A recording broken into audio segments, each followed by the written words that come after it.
Hey guys, welcome back to the podcast. I'm Nathan Brandt. Today I'm here with Logan Gillihan and Francis Strole, and we are going to talk about Quadstate. Did you have a stroke? Yes. We're going to talk about Quadstate. We're going to recap our hammer lunch. We're going to talk about the good stuff, the bad stuff, and everything in between. So Logan, I'd like a little history on why we brought a power hammer to Quadstate. Oh, God. Can we turn the music off yet? No, it's all intro all the time. Can we just get that? Thank you. Why we brought the hammer to Quadstate? Yes. I feel like you should be the one to tell that story. I'll tell that story. How about you tell me why we brought a power hammer? Why we have a power hammer? Why do we have a power hammer? Tell me about your power hammer journeys. Well, yeah, I mean, the hammer is something that we've been working on for, more than a year now at this point. In some capacity. Yeah, at least in some capacity. You know, power hammers, for me personally, which is no secret, I'm literally wearing a shirt with a power hammer on it right now. Not on the front, though. Yeah, sorry. You'll have to take our word for it. Yeah. That's always something for me that was honestly what got me into or fostered my interest in forging and blacksmithing in the first place.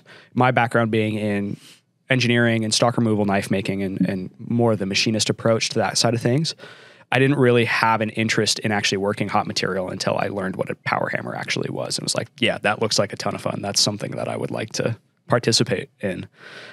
So learning the background and the history behind what those machines were, the fact that basically every nation that has ever industrialized on this planet has come up with some form of power hammer, let alone some form of self-contained air hammer, which is what we are in the process of developing. So yeah, it's something I've always been, as far as my blacksmithing career goes, something I've been super passionate about. I own a couple myself. One is here at the shop that we've been tinkering with as well. So I've always been super interested in them. And about a year ago, I had been developing some ideas and kind of poring over documentation and old sales catalogs and that kind of stuff, trying to just understand a little bit more of how the inner workings of those machines work. Because I was in the process of purchasing a couple myself that knew I was gonna have to do some work on, but also being me in my role here, it's a good thing to know. So I kind of had an aha moment about, I think it was September of last year. I was actually working from home, studying over some materials, and kind of just had a moment of clarity where everything kind of came together and simplified a little bit and just kind of made sense. It's like, wait, I think we could do this. Like, not just from like taking an old machine and restoring it capacity, but like, I think we could actually pull this off. And I drew up some quick CAD sketches and brought them to you the next day. And I was like, what do you think? And you looked at me like I was from the moon. You had no idea what I was talking about, but you could see that I knew. You knew that I at least thought that I knew what I was talking about. Spoiler alert, I didn't at the time. But yeah, I mean, I remember really distinctly you saying like, dude, if this is like a real thing, like let's sprint on this, like for sure, send it. And so we spent a year developing our version of a American-made self-contained electro-pneumatic forging hammer, to put it specifically. And then, brought it to SOFA. So that's kind of, at least from my perspective. So I guess the context, the leap between, wanting to, because I told you, Andy and I had talked often about building a power hammer because it seemed like such an obvious next step. Right. But Andy and I were looking at it from the perspective of, we don't think that's a gap we could cover the distance ourselves. So we were looking at, do we build a tire hammer? Do we build a version of a mechanical hammer? Right. Do we just build a utility hammer? Right. Like stuff that's really been done. So I kind of similarly, where you came to us and were like, hey, you guys want to develop a controller, and it was something that we wanted to accomplish but didn't have the skill set to arrive at. When you came to me and said, I want to build a self-contained power hammer, I was like, okay, I think we can do that.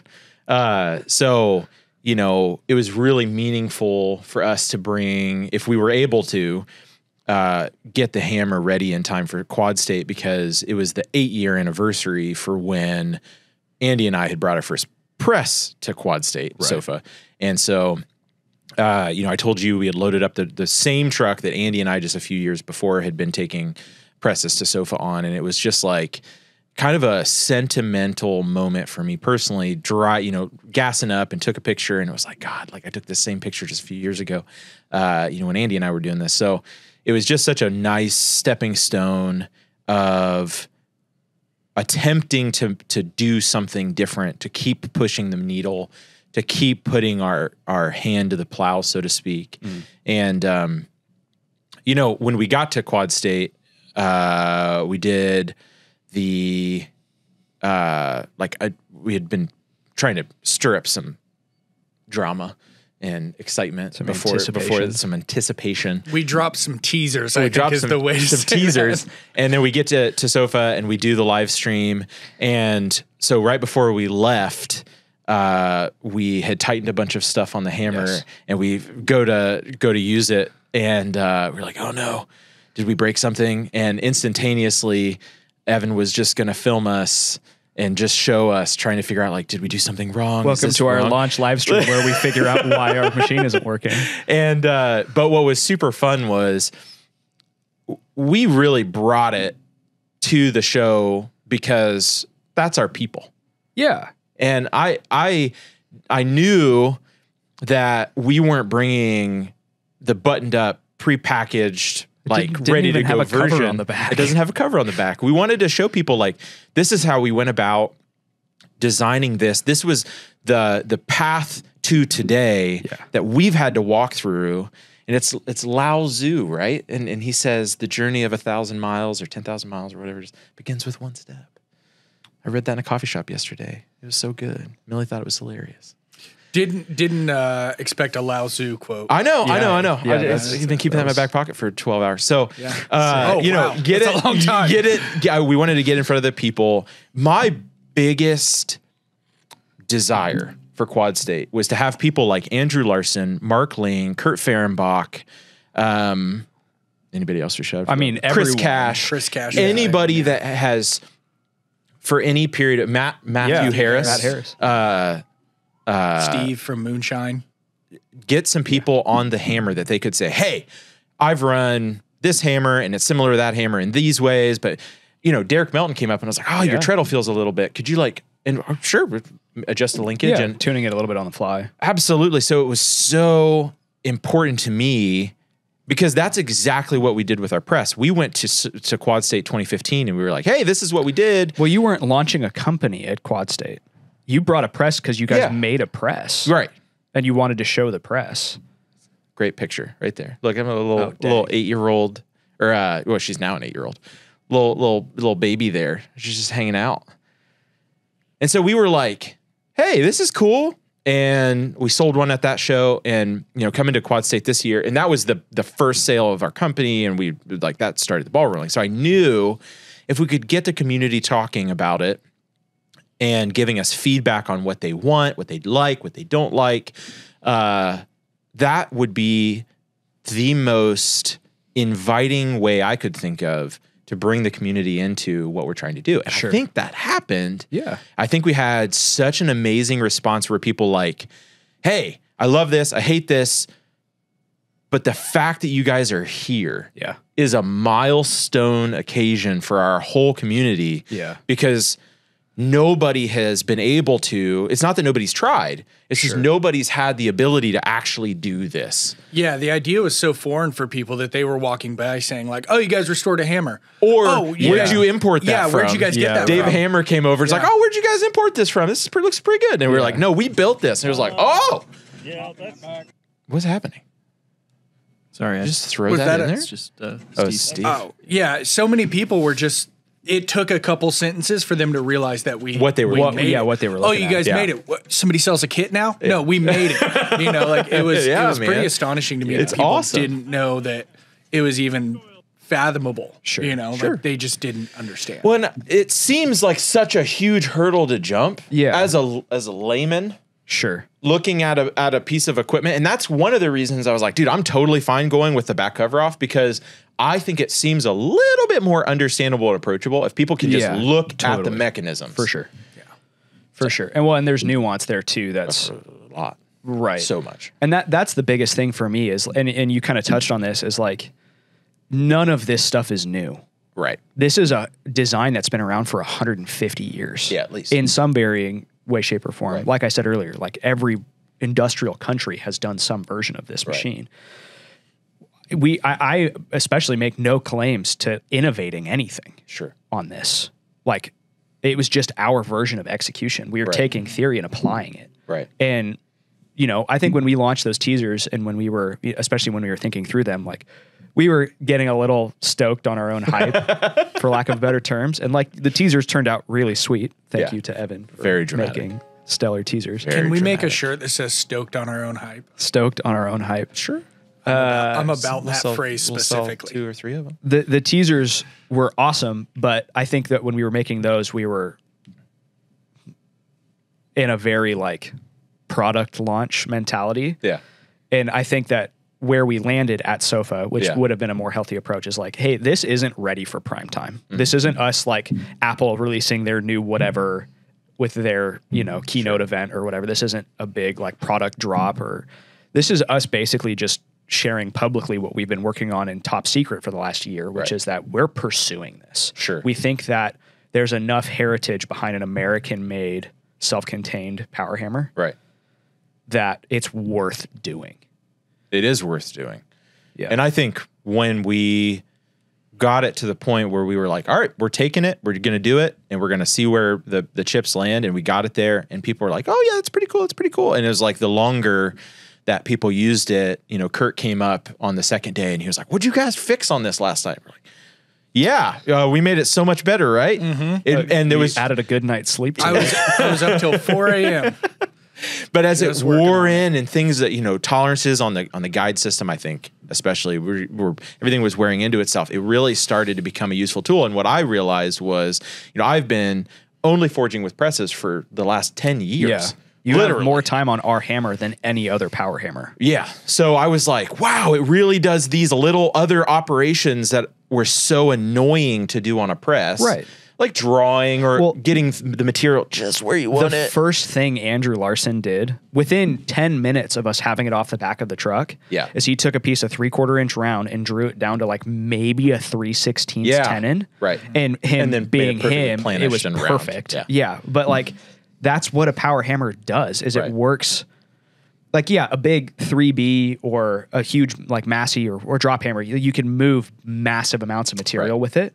Right. But honestly, a smaller, faster hammer for the material that when it's that thin under a press doesn't move because the heat's gone. Right. Anything that's, and I think that's a big thing, is like you get a 25-ton owner who's making Damascus and doing some blacksmith stuff, and they're like, oh, I want a big power hammer. It's like, yeah, me too. Like, don't get me wrong. It's really fun. But instead of a 250-pound hammer, they need a 50-pound hammer because they need to work stuff that's 3/8 or 1/4 inch and thinner. Right. If they're stacking an 8-inch tall billet of steel, like, it's not going in a 50-pound hammer. No, it's going to go in a press, and the press is going to move it, no problem. Right. No, but for that last, you know, I've been playing with these really thin little blades, and I've been forging them out of AEBL on my 25-ton, and I'm like, oh my gosh, like I end up forming my shape under the press and then forging all the little thin stock by hand. And it's okay, but being able to throw the saddle dies on the hammer and just get that material right where I want it and maintain temperature on the thin. Oh my gosh. I was like, yeah, okay, I get this. And it knocks scale off. Oh yeah. No, and it planishes. Exactly. That final surface finish is just like, And, you know, I watch videos, and I've been a YouTube guy, and I've watched all this stuff, but it's like, when you're applying that to your own work and solving a personal project problem with it, it's like, it just informs you so much more succinctly. It gives you a lot more understanding about what you're doing. Sure. So, well, I think there's something also to be said to knowing it's very rare that someone can learn and understand and be excellent with a machine that they don't have in their own personal shop. Sure. And that's something for me is like, you know, we have one of those Nazels here, but it's not 100% yet. I haven't spent a ton of time with it. And it's like, for how much time I have on various power hammers, they've always been in someone else's shop doing some project that's I might collaborative. It's either collaborative or it's not even my project. I'm just there hanging out or whatever. Like, I don't think I've ever had, because even the little that we've used the Nazel, Will was here and doing his 48-hour dagger challenge project. So, and forgetting to film it. And forgetting to film most of it. But I don't think, I think I still have yet to have a isolated amount of time where it's just me and the machine. Right. And so that's part of, I mean, our mission, right, is equipping people with American-made options, right, and lowering that barrier to entry a little bit to a quality machine that they have in their shop, so that they can actually spend one-on-one time with it and learn how it applies to their process. It actually, like, it's genuinely. It sounds stupid to say it like this, but it's genuinely another tool in the toolbox. Yeah, for sure. So many people, especially for the last 5 years or so, it has always seemed that you're either team power hammer or team press. Right. And it's like, there's a reason why every functional professional blacksmith shop has both. Right. And variations of. Yeah. Yeah. I think one of the things that was really, really, really cool was just to see people kind of exploring what can be done with the hammer. Kurt came in and forged a freaking, I don't know, 1 pound anvil with it, and all the tooling, and like his method of forging multiple pairs of tongs in like 20 minutes. Yeah. Just being able to apply his breadth of knowledge under power hammers and just shrink it down to a small scale was super fun and really informed. Oh, there's him immediately. Like, we just set it down off the truck. Forging a perfect tenon. We weren't even sure the power was going to work yet. That was a whole nother problem to overcome. We were like, oh man, hopefully this outlet works. Logan and I were standing in Lowe's. We went to Walmart and we were like, can we make these work? And we're like, I have no idea. So there's a Lowe's up the street. We went to Lowe's and we're just standing there. And I absolutely hate the like overcoming challenges in the Lowe's electrical aisle, because it never ends well. No, it doesn't. But it did. It worked. It worked. Eventually. It eventually worked. I only shocked myself once. We had to figure it out, but we'll just save that abomination for next year. We'll just plug it right back in. Honestly, we should have just left it there. There's that anvil. Super cute. What happened to the bending fork anvil? I think he accidentally took it with him. Okay. Well, that was not an accident. Was he gonna? He wanted it. Oh, he liked it so much. He wanted it. Rude. All right. Well, we got the anvil at least. So, Francis, your perspective is a lot more. I mean, you were there super late, very jovial individual, dealing with people. What was some of the feedback, and what was the experience? Like, tell me about your experience of launching the Power Hammer Quadstate. Logan and I are so attached to the Power Hammer. You have a much different experience where it's like, here's the product that my development team has come up with, and like just getting it in front of people and letting them get their hands on it. Like, what was your experience of Quadstate with the hammer specifically? So I think this is probably the fourth hammer I've ever run. Sure. My entire life. And getting to know it was 20 minutes in the R&D room. Right. Sure. So I didn't have a ton of time on it. So that was really scary for me to say, when I first came on, I had been around the presses for, 7-8 years? So I knew them, I had a little bit of a learning curve with the DPC because I hadn't messed with the DPC yet. But I think jumping on a press is a pretty quick what's the learning curve? The learning curve is different. So my first experience with trying to sell presses was at Blade Show, but I was very familiar with them. I had forged on them a ton of times. The hammer was like, I have 20 minutes on this hammer and maybe 2 hours total on hammers in general. Yeah. And one of them was the very scary tire hammer that you and Andy built, which is back up to, it's very safe now. I've heard it from 2 sources. So shout out. Well, that was Nate's. Yeah. The other one got scrapped because it was so scary. Okay. Yeah. Well, I don't know which one I ran, but the one in Nate's shop or the one in my shop? It was Cicero. In Cicero. That one.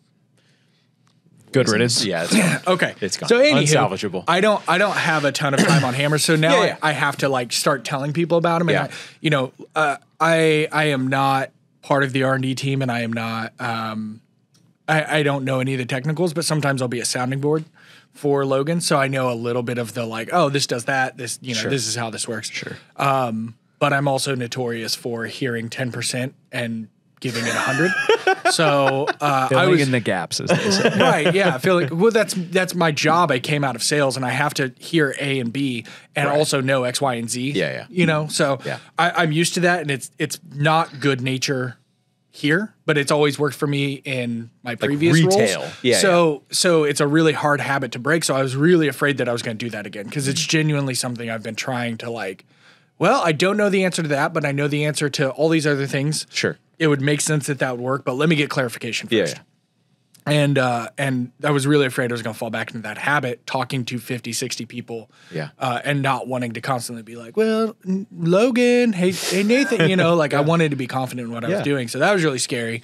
But from the moment that I actually ran the hammer at SOFA, it was people didn't care about how does this work? How does that do that? They just wanted to touch it. Yeah. They wanted to get on it, which was a really cool experience for me, because me and Evan have been talking so much about going to shows where people can handle things. Yeah. Because we were really bummed at Blade Show when the fire marshal came up and was like, you can't have anybody touch anything. Right. Yeah.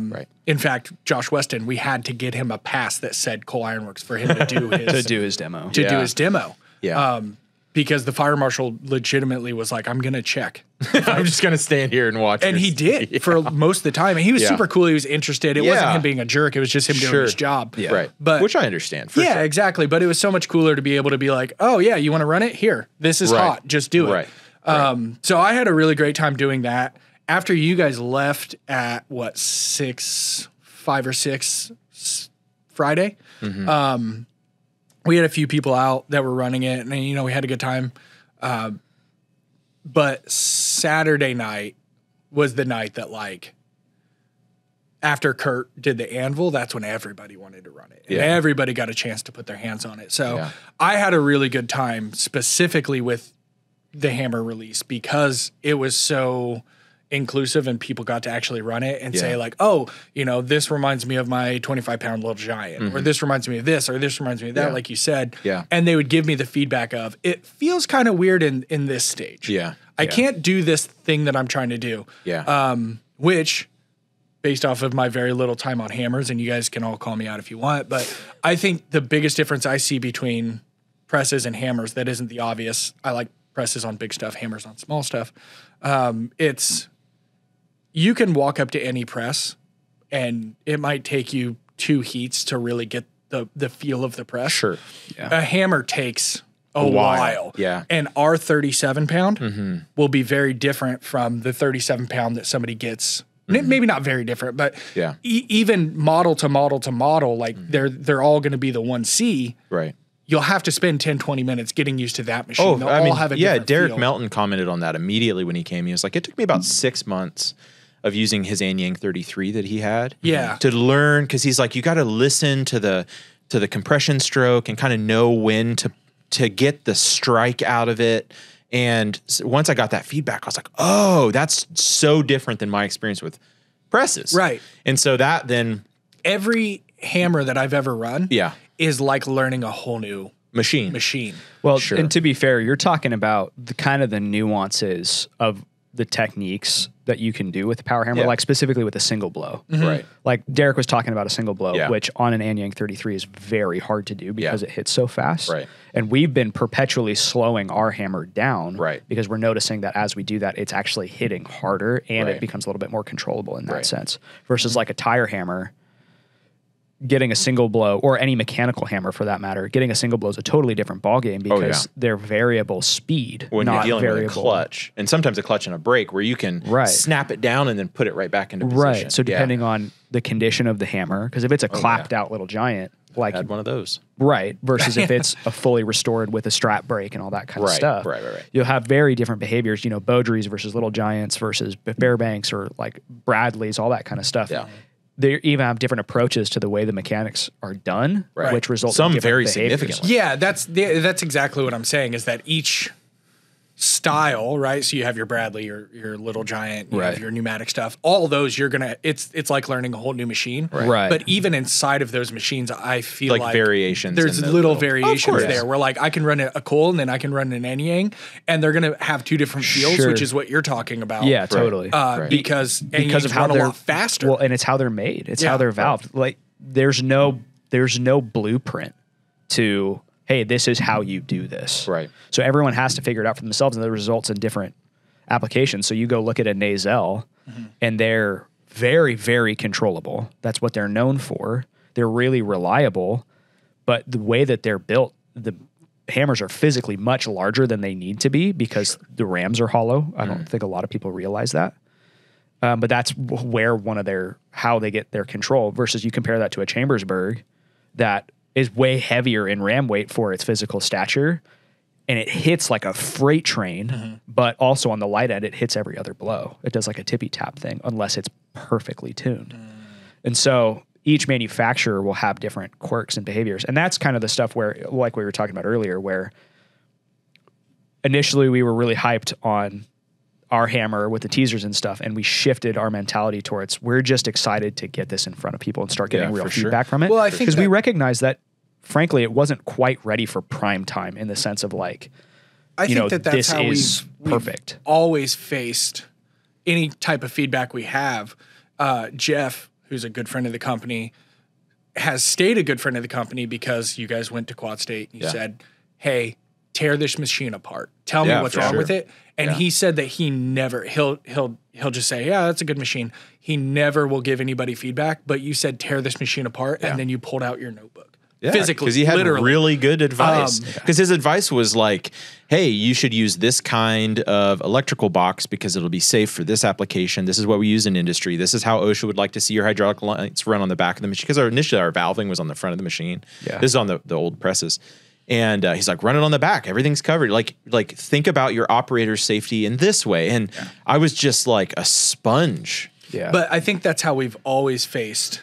Everything that we've released is we're so excited about this, but that doesn't mean we're done. Yeah, exactly. So, and that's I think was highlighted with Sofa was, and that was, I mean, for me, I have a little bit more of an Eeyore mentality because I'm the designer, right? So when it wasn't perfect at launch, it was like, crap, that's kind of like reflects on me a little bit. At least that's how I felt. But people were super encouraging, unlike what you mentioned earlier, where it's like, hey, this is awesome. You guys have made amazing progress. Yeah. It's not quite there yet, but if you've come this far already, we have no doubt that you'll get to where you're trying to go. So we had two groups of people. There was people who had run power hammers a lot. Yeah. And people who had never touched a power hammer. People who had never touched a power hammer, it's really cool to hear them be impressed by a machine. You know, I don't want to take any credit away from that. Yeah. But what was really exciting for me as not the designer, so I can understand why you're Eeyore, but what I understand, you have Chris Cash that sits down and he's like, hey man, I'm really stoked on this. Yeah. Now, here's how you fix it, or here's the symptoms. Right, I don't know what the problem is, here's what I would change about it. That feedback, I think, to me was more exciting because those guys could have come over and been like, great job, guys, walked away and not said a word about it. Sure. No interaction, but they're posting about it. They're talking about how excited they are about it. And that tells me that we're on the right path and that previous things that we've done have put us in a position where people trust us, which, trust is more important to me than a lot of other things. There's a lot of things that go into trust. Yeah, because we could deliver an excellent machine and not pick up the phone when people call us. Right. So I think that's well documented. And, you can fail on both sides. Right. You which do is answer unfortunately the case. Everyone loves that you answer the phone. I think it's in all of this, as in life, it's a balance. Yeah. Because there's a humility of presenting what you've made to the world in a way that says, this is the best I know how to do today, but I need some help to get this next iteration to market, this next iteration into the real realm. And I think there's not a lot of opportunities in your life for the people that are highly experienced to criticize in a positive light. Oh, man. And it comes in, I think it comes across when people are like, oh, you want to know? Because we had several people say, do you really want me to talk about it? And I was like, Oh, absolutely. Yeah. This is why we're here. We are here to learn. We're not here to say we're done. No, yeah. No. And I think the invitation then is what promotes trust, because the other thing that happens is when people come up and they're like, I know you guys don't think it's done, but this will do exactly what I had several people say, this will do exactly what I need. Yeah, we had people wanting to take it home. Yeah. Right. And it's like what? Yeah. Really? Fantastic. Yeah. Wonderful. But here's awesome. where we want to be better. Right. And we can even share it with those people. Yeah, totally. So it's transparency in the development process, which because we weren't sure how we wanted to approach it and the stuff we were working on, we kept it really close to the chest, which admittedly got leaked pretty hard, which we're still trying to figure out where that came from. It's probably not. Are we though? It's probably not Steve Schwarzer and Will Stelter, but right. Yeah.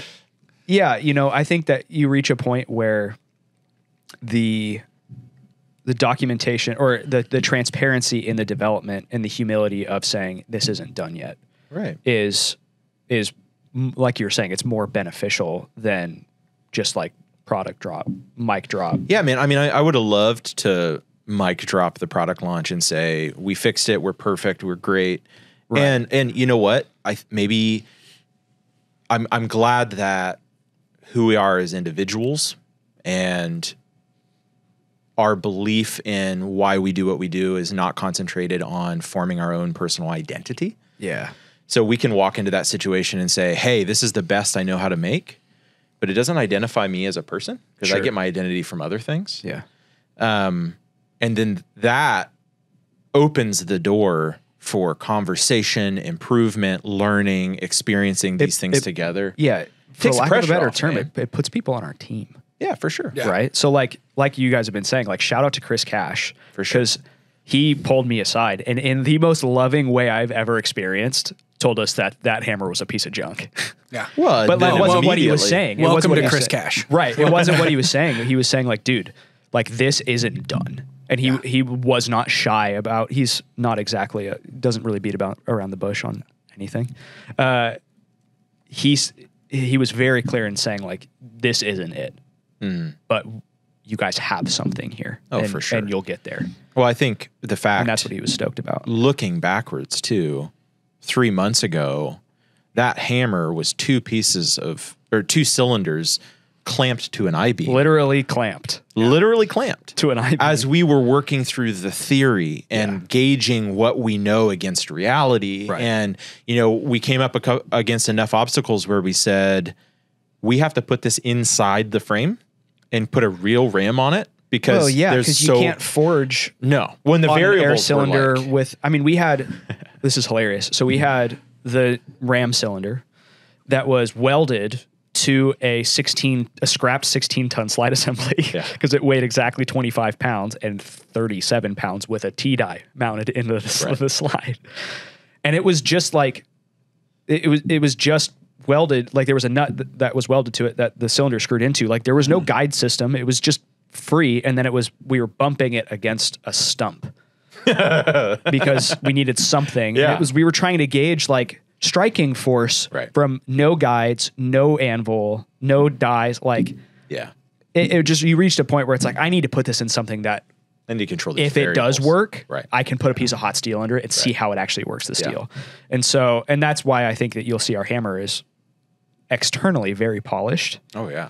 It's because we had been putting a lot of thought into that for the last year as we've been developing the theory. And so, stuff is still quirky with it, but once we get that figured out, well, the rest of it's done. Like it's going to be super sweet. So it's definitely that point was definitely a weird spot to be where, you know, especially when we hit a couple of roadblocks and I looked at you and I was like, dude, I don't know what to do next. And it just took talking it out and sleeping on it and, you know, going back to square one a little bit. The journey of 1,000 miles begins with a single step. This is going to become a thing. I think it already... Till he goes to a coffee shop again and reads a different quote. Well, there was another one, but we should hurry that up. Yeah. So, producer Evan. Yes. Is there anything that you would like us to talk about specifically or things that you would like to share from your experience at the Quadstates? He's just going to say no. Evan does a lot of, like, we'll all go sit down for a second because we're standing out in the heat. And then Evan will go out and try to forge. He did it at the ABS event. He did it at SOFA. He does it. He'll go out and try to forge in like the noon sun beating overhead, and then 20 minutes later come back to the tent and say like, I have to go lay down. So, but then immediately just turns around and keeps talking to people. Keeps talking to people. So I would be interested, Evan, in hearing about what it was like using the hammer while experiencing sunstroke. Yeah, I didn't experience a sunstroke at SOFA, so didn't quite catch that. I was shared an image by Mr. Ben Graber that he managed to catch of me in my true form. This is also with a radio pointed directly at your face. Yeah, that was Friday night. Friday night. Yeah. Yep. So that wasn't the margarita night. No. We don't talk about that. We shan't. No. This is a family rated podcast. Yeah, Evan got quite into his sit down feelings on Friday night and just listened to, I think it was 21 Pilots. That's unfortunate. I don't know what it was. Directly in his face. The only thing worse than 21 Pilots is 21 Pilots over the sound of a power hammer. At midnight? Yeah. At midnight. Well, that's the other thing. In an open field. There's a guy who is at every single event that I've ever been to. Super nice guy. I talk to him in patches. He has a 12-ton, but he goes to Quadstate as a tailgater, and he was right behind us. I don't know if you guys know who I'm talking about. I can never remember his name, but he was like, yeah, you guys had that power hammer run until like 1:30 in the morning. And I thought he was going to complain or, maybe keep it down this time. He was like, I was really impressed that people were that interested in staying out that late and forging. And there were other people forging. The IBA was forging. Yeah. I think Gnome was out forging that night. Yeah. But then Holland came by, and he went by and he thanked everybody at the Coal Iron Tent because he was like, I never realized you guys have all of my stuff out, and they're all forging on my stuff, and you guys just do this for free to give back to the community. And for us, it was like, no, I want to thank you for providing a great anvil that's travel size. Yeah, that I can with its stand, I can pick it up and move it around anywhere. And so sweet brag, dude. Okay. Moving on. Anywho, Evan, I'm sorry I cut you off. You can. Hey, Evan, answer this question, but only after my monologue. Sorry. All right. Well, post cut for my egregious question, I guess. It's a weird question, not egregious. Just anything else you guys want to cover? We're wrapping this up. We got to go get the power hammer ready for Maker Camp, which is literally in 2 days, 3 days, 2 more days. Well, okay. Some days. I didn't mean to say that out loud. Just say what? Say well, okay. He didn't mean to interject. I didn't mean to say that out loud. I don't know. Yes, Maker Camp is in 3 days. Starts in 3 days. Yeah. So in no Catskills pressure of New to York at the Blackthorn. Yep. And we're going to be there. You will with be there. So much stuff. You're the only person at this Are table. the tickets sold out yet?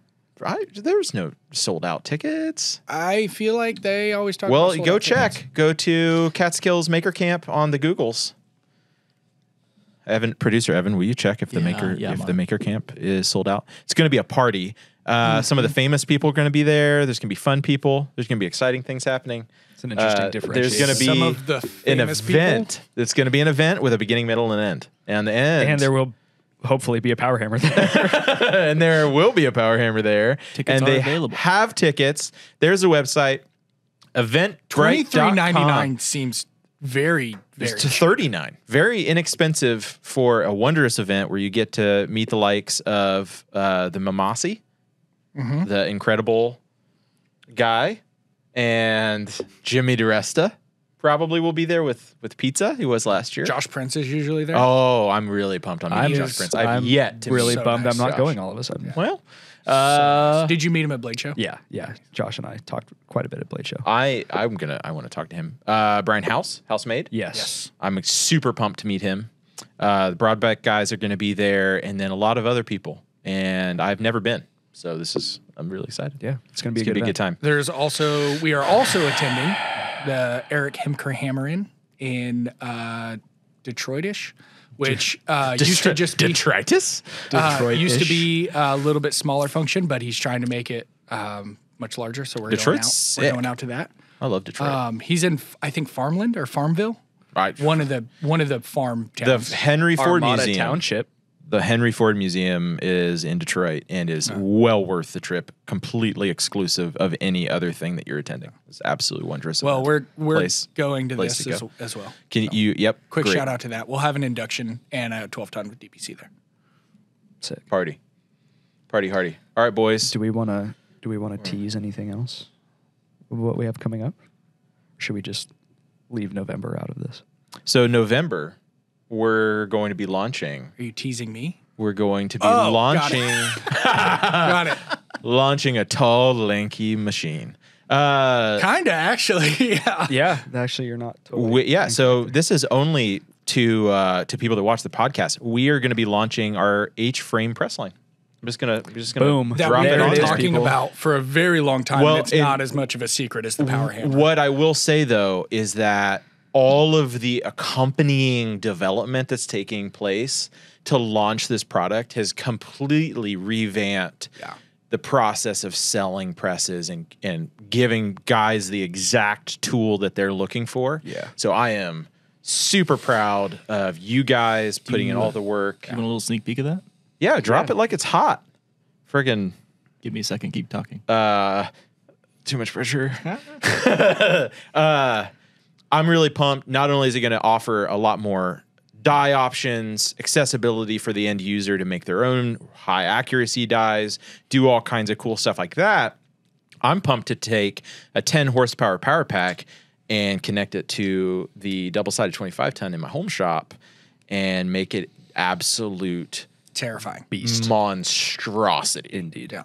Terrifying. So just get We're up in the versatility. That's for sure. Which is kind of funny because most people assume an H-frame press lacks in versatility versus a C-frame. Exploding at the seams But with versatility. Having separated off-the-shelf power packs that people can, even if you're not buying a press frame from us, if you have Grab a half-finished DIY press in your shop and don't want to figure out a power pack for yourself, we have a solution. Or you found an industrial cylinder laying around. And you want to build your own. And the other thing is that I think is kind of a big deal, move into the submerged setup where the pump is inside the tank and everything's super quiet. Our 5 horsepower power pack is now as loud as our 2 horsepower. Right. The 10 horsepower is also that quiet, though. Yeah, the 10 horsepower. It's a little bit louder because it's a 10 horsepower right, motor. but it's still very manageable to have a conversation over. Exactly. Oh, yeah. Whereas before that was you can definitely not forget the that case. it's running. Yeah, which just happened the other day. You did. Yep. For hours. Yeah, indeed. Many hours. Yeah. Actually. We call that R&D.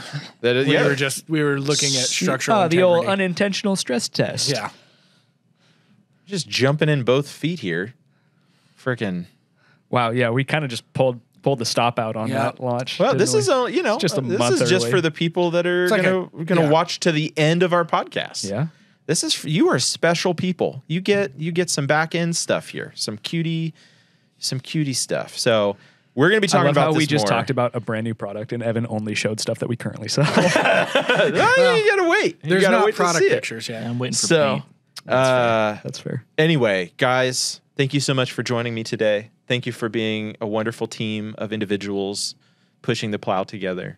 And thank you for listening to the Coalcast. So check back later for more post Maker Camp. All right, guys. Au revoir, my friend. Sick. That was good.